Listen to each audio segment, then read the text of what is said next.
সকলকে অনেক অনেক অভিনন্দন আমার ফেসবুক পেজ থেকে। আশা করি সকলে ভালো আছেন এবং সুস্থ আছেন। অনেক জল্পনা কল্পনার শেষে আমাদের বিশ্বকাপ ফুটবল এবারের মতো শেষ হলো।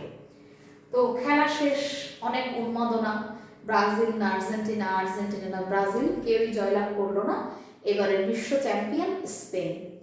তো এবার আমরা বিনোদন থেকে বের হয়ে বাস্তবতার জগতে আসি।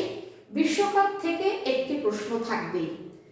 যারা চাকরি পরীক্ষা দিচ্ছেন অথবা যারা বিশ্ববিদ্যালয়ে ভর্তি পরীক্ষা দিচ্ছেন, সবার পরীক্ষায় 1 নম্বর এখান থেকে কমন থাকবে।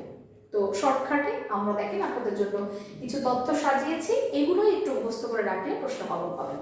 প্রথমত আমরা দেখি যে এবারের আয়োজক দেশ কারা ছিল। এবার 3টি আয়োজক দেশ ছিল, তার মধ্যে যুক্তরাষ্ট্র, কানাডা এবং মেক্সিকো। এই 3টি রাষ্ট্র একত্রে এই খেলাটি আয়োজন করেছে। প্রশ্ন হবে এটি কততম আসর ছিল। এটি ছিল 23তম আসর। এই প্রশ্নটি বহুবার বিভিন্ন চাকরি পরীক্ষায় এসেছে এবং অনেকেই খুব কঠিন কঠিন তথ্য মুখস্থ করে, কিন্তু দেখবেন প্রায়শই আসর কততম, আয়োজক দেশ কয়টি বা কোথায় খেলাটি অনুষ্ঠিত হয়েছে। এরপরে আসি, দল সংখ্যা ছিল 48টি, মোট ম্যাচ হয়েছে 104টি এবং এই 3টি দেশের মোট 16টি শহরে এই খেলার ভেন্যু ছিল।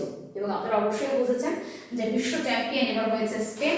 এবং 3টি তথ্য অর্থাৎ খেলোয়াড়দের পারফরমেন্স, এই 3টে, যেমন গোল্ডেন বল পেয়েছে এবার রদ্রি স্পেন থেকে, এবং গোল্ডেন বুট পেয়েছে এমবাপ্পে ফ্রান্স থেকে, এবং গোল্ডেন গ্লাভ পেয়েছে বা গ্লাভস পেয়েছে উনাই সিমন, এবং সেরা উদীয়মান খেলোয়াড় এবার পাও কুবার্সি, যে হচ্ছে কিনা স্পেনের, এবং ফেয়ার প্লে অ্যাওয়ার্ড পেয়েছে এবার নেদারল্যান্ডস।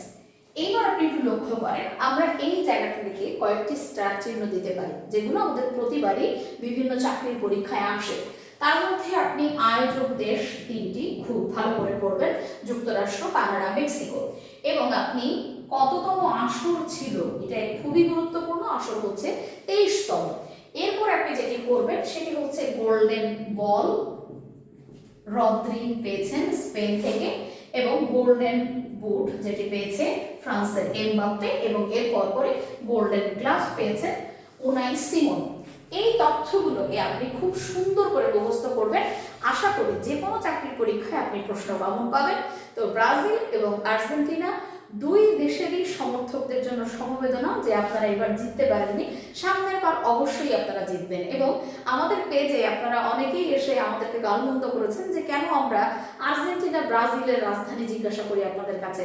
সবার জন্য শুভকামনা থাকবে, সবাই সুস্থ থাকবেন, ভালো থাকবেন। আমাদের ভিডিওটি অবশ্যই শেয়ার করবেন। ধন্যবাদ সবাইকে।